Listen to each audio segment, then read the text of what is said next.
బ్రిటన్లో breaking news చూస్తున్నాం. తిరుపతి జిల్లా Madanapalle sub collector office files దహనం కేసులో అప్పటి ఆర్డీఓ మురళిని అరెస్టు చేశారు తిరుపతి పోలీసులు. 2022 నుంచి 24 వరకు మదనపల్లె ఆర్డీఓగా పనిచేసిన మురళి పైన పలు సెక్షన్ల కింద కేసులు నమోదు చేశారు. ఇప్పటి వరకు ఈ కేసులో 118 మందిని విచారించామన్న సిఐడి డీఎస్పీ వేణుగోపాల్ విద్యుత్, అగ్నిమాపక, ఫోరెన్సిక్ విభాగాల నివేదికలన్నీ కూడా అనుకోకుండా జరిగిన ప్రమాదం కాదని, షార్ట్ సర్క్యూట్ వల్ల జరగలేదని నిర్ధారించినట్లు తెలిపారు. ఫోరెన్సిక్ విశ్లేషణలో దహన పదార్థాలు ఉపయోగించినట్లు తేలిందన్నారు.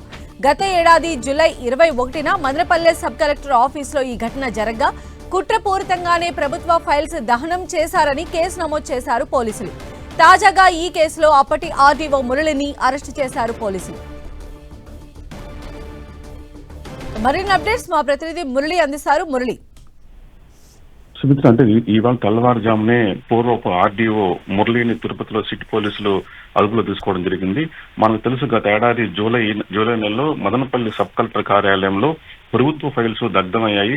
తొలుత దీన్ని ప్రమాదంగా భావించారు, కానీ తర్వాత కుట్రపూరితంగానే ఫైల్స్ దహనం చేశారని చెప్పి దీనిపైన సిఐడి కేసు కూడా నమోదైంది. అప్పటి నుంచి కూడా ఈ కేసు సిఐడికి బదిలీ అయింది. సిఐడి అధికారులు గడిచిన ఏడాది కాలంగా ఈ కేసులో ముమ్మరంగా దర్యాప్తు చేస్తారు.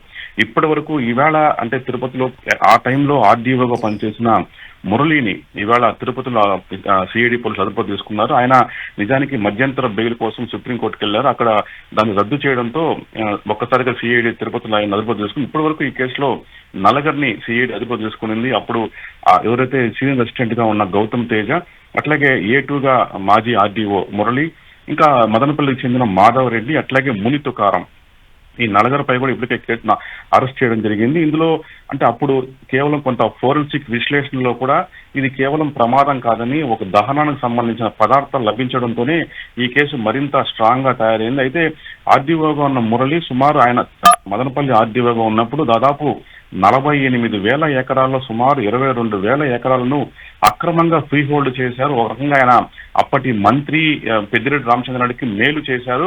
ఆ అక్రమాలు బయటపడుతున్న ఉద్దేశంతో అందుకు సంబంధించిన భూ తాలూకు పత్రాలే సబ్ కలెక్టర్ కార్యాలయంలో అర్ధరాత్రి వేళ రహస్యంగా దహనం చేశారనేది సిఐడి ప్రధానంగా చేస్తున్న అభియోగం.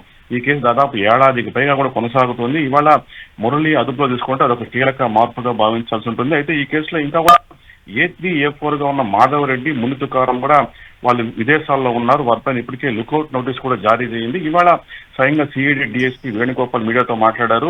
మురళిని అదుపులో తీసుకున్నాం, ఆయన్ని చిత్తూరు కోర్టులో సబ్మిట్ చేస్తున్నట్టుగా ఆయన చెప్పడం జరిగింది. ఇప్పటికే ఇంకా పరారీ ఉన్న మరో ఇద్దరిని కూడా అరెస్ట్ చేస్తాం, ఈ కేసులో మరింత ముమ్మర దర్యాప్తు కొనసాగుతుందని చెప్పి కూడా సిఐడి డీఎస్పీ మీడియాకు చెప్పడం జరిగింది. రైట్ మురళి.